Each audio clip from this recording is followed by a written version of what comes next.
2014 সালে ভারতের ক্ষমতায় আসে নরেন্দ্র মোদী নেতৃত্বাধীন বিজেপি সরকার। গেরুয়া শিবিরের নয়াদিল্লি শাসনের পেরিয়ে গেছে 10 বছর। এর মধ্যে প্রতিবেশীদের সঙ্গে সম্পর্ক পৌঁছেছে তলানিতে। শত্রু ভাবাপন্ন মনোভাবের কারণে উত্তরে চীন ও নেপাল, দক্ষিণে মালদ্বীপ ও শ্রীলঙ্কা, পশ্চিমে পাকিস্তান, এমনকি সর্বশেষ পূর্বে মিয়ানমারের পর বাংলাদেশের সঙ্গে ভারতের সম্পর্ক এখন দা-কুমড়োর। চারদিক থেকে যখন ঘিরে ফেলা হয়েছে ভারতকে, এমন পরিস্থিতিতে যুদ্ধের প্রস্তুতি নিচ্ছে মোদী সরকার। সম্প্রতি বেশ কিছু গণমাধ্যমে প্রতিরক্ষা সম্পর্কিত ভারত ও রাশিয়ার চুক্তির খবর চাউর হয়েছে, যেখানে বলা হচ্ছে মস্কো থেকে সমরাস্ত্র ক্রয় কমানোর সিদ্ধান্ত নিয়েছে নয়াদিল্লি। এর পরিবর্তে যুদ্ধাস্ত্র কেনার জন্য বেছে নেওয়া হচ্ছে পশ্চিমাদের।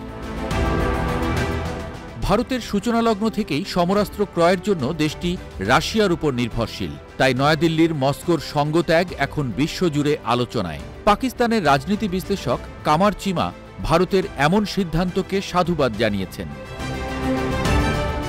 এক ভিডিও বার্তায় চিমা জানান, ভারত ও রাশিয়ার মধ্যে কিছু প্রতিরক্ষা চুক্তি পিছিয়ে গেছে। ধারণা করা হচ্ছে ইউক্রেনের বিরুদ্ধে যুদ্ধে ব্যস্ত থাকায় রপ্তানির বদলে নিজ সেনাদের জন্য অস্ত্র তৈরিতে মনোযোগ দিয়েছে পুতিন প্রশাসন। এতে করে পশ্চিমা রাষ্ট্র, বিশেষ করে যুক্তরাষ্ট্রকে নতুন বাজার হিসেবে বেছে নিয়েছে ভারত। এমন পদক্ষেপকে যুক্তরাষ্ট্রপন্থী আখ্যা দিয়ে কামার চিমা জানান, ভারতের গতিবিধি নজরে রাখছে রাশিয়া। সাম্প্রতিক বছরগুলোয় নয়াদিল্লির জন্য অস্ত্র রপ্তানির দরজা খোলা রেখেছে ওয়াশিংটন।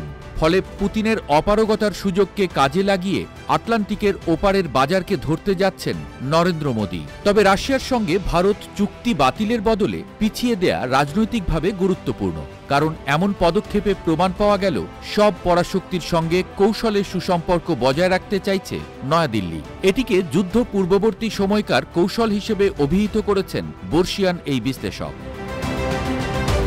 আগের সম্পর্কের খাতিরে রাশিয়ার সঙ্গে কূটনীতি অব্যাহত রাখবে ভারত, এমনটাই ধারণা কামার চিমার। তবে সত্য হল, ভারত শুধুমাত্র নিজেদের স্বার্থকেই সবসময় প্রাধান্য দিয়েছে। যেমন বর্তমানে অস্ত্র আমদানির জন্য ওয়াশিংটনের দ্বারস্থ হচ্ছে নয়াদিল্লি। তবে পরমাণু বোমা তৈরির অপরাধে এই যুক্তরাষ্ট্রই 19 বছর ধরে নিষেধাজ্ঞায় বেঁধে রেখেছিল ভারতকে।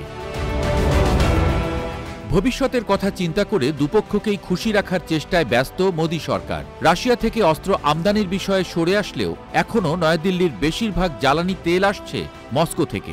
স্বল্প মূল্যের এই প্রাকৃতিক সম্পদকে পরিশোধন করে পরবর্তীতে ইউরোপে বিক্রি করছে ভারত।